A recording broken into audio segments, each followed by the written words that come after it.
Meanwhile, this is going on. The great academic purge of skeptical climate scientists. And this article describes what's happened to someone I've quoted in my books over the years, Professor Judy Curry. And well, let me read the story and then we'll talk about it. A climate advocacy group called Skeptical Science hosts a list of academics that it has labeled climate misinformers. I'll tell you something about skeptical science in a second, which is not in this article, but it's extremely relevant. The list includes 17 academics and is intended as a blacklist. We know of this intent because one of the principals of skeptical science, a blogger called Dana Nusitelli, said so last Friday, writing of one academic on their list, quote, "If you look at the statements we catalogued and debunked on her, it should make her unhireable in academia." So this Skeptical Science is an organization that is dedicated to destroying the careers of climate scientists who don't parrot the official narrative. So the story goes on. That so-called unhireable academic is Professor Judy Curry, formerly chair of the School of Earth and Atmospheric Sciences at Georgia Tech, and a fellow of both the American Geophysical Union and American Meteorological Society. By any conventional academic metric, Curry has compiled an impressive record over many decades. The idea that she would be unhireable would appear laughable. Not today. And he goes on, but there is nothing funny about skeptical science. Today, Curry should be a senior statesperson in the atmospheric sciences community. Instead, she is out of academia. She attributes that, at least in part, to being placed on the skeptical science blacklist and its use as expressed by Nusitelli to make her unhireable. The writer says, I asked Professor Curry about the situation. She explained in 2012, this is a quote, "I was informed by my dean that the administration wanted me to step down as chair. While there were several reasons for this, one obvious reason was extreme displeasure by several activist climate scientists, brackets, with their noses in the trough, who had a very direct pipeline to the dean. So Curry stepped down and started looking for administrative positions at other universities. At the time, I was getting numerous inquiries from academic headhunters, encouraging me to apply for major administrative positions ranging from dean to vice chancellor for research. I applied for several of these and actually interviewed for 2 of them. I did not make it to the final shortlist. The headhunter gave Curry the following feedback from the universities. They thought I was an outstanding candidate, looked excellent on paper, articulated a strong vision, and interviewed very well in person. The showstopper was my public profile in the climate debate, as evidenced by a simple Google search." So the writer says, indeed, my own Google search of Judy Curry, confirmed by others on my Twitter timeline, the Skeptical Science blacklist page for her appears on the first page of Google results. And for me, he said, it was the top listing. Now, and this, of course, can be understood by the fact that Google answers to the same web and thus promotes the same agenda. And I'll tell you about Skeptical Science. It was created by a guy called John Cook.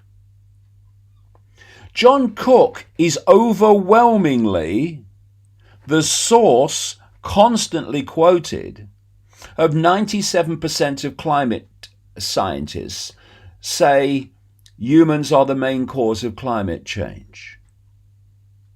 Parroted all the time.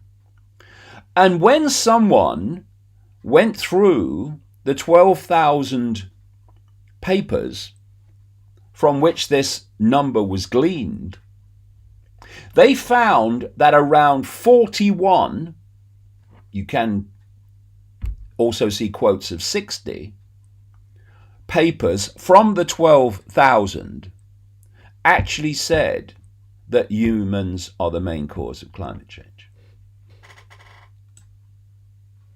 What a scam this climate change is. And it's being used to create a global tyranny. I've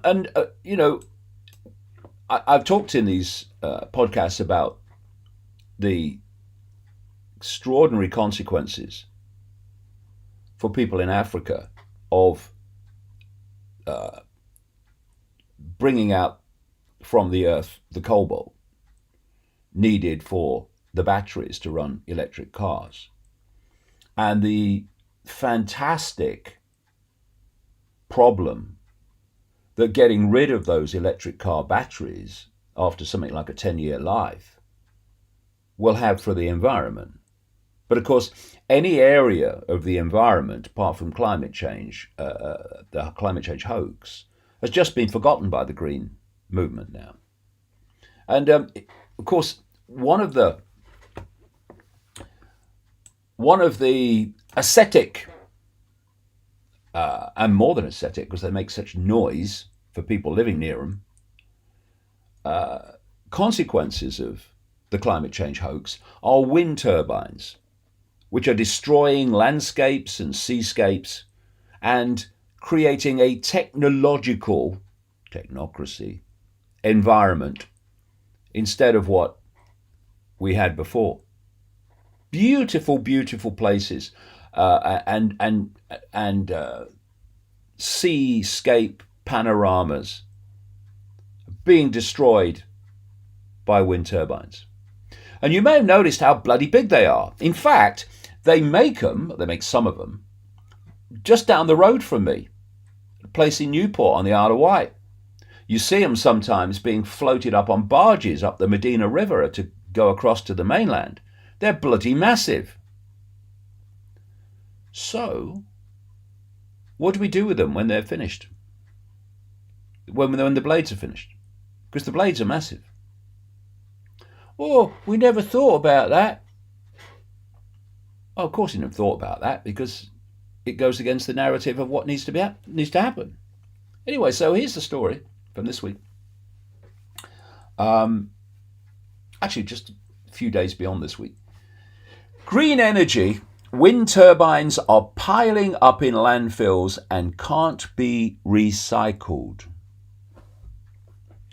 Green energy is just one giant grift operation, says this story. A wind turbine's blades can be longer than a Boeing 747 wing. So at the end of their lifespan, they can't just be hauled away. First, you need to saw through the Lissam fiberglass using a diamond-encrusted industrial saw to create 3 pieces small enough to be strapped onto a tractor trailer.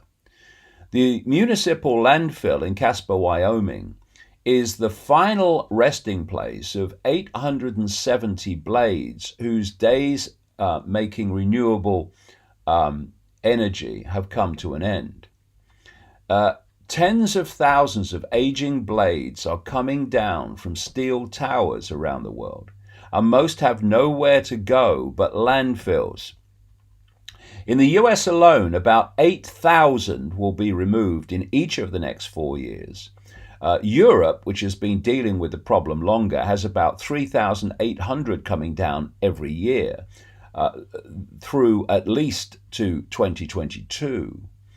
And it's going to get worse. Most were built more than a decade ago when installations were less than a fifth of what they are now. So knock that on a few years and see how many unrecyclable blades that are going to have to be dealt with.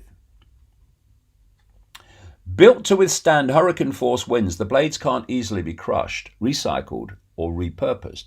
That's created an urgent search for alternatives in places that lack wide open prairies. In the US, they go to a handful of landfills that accept them in Law Mills, Iowa, Sioux Falls, South Dakota, and Casper, where they will be interred in stacks that reach 30 feet under.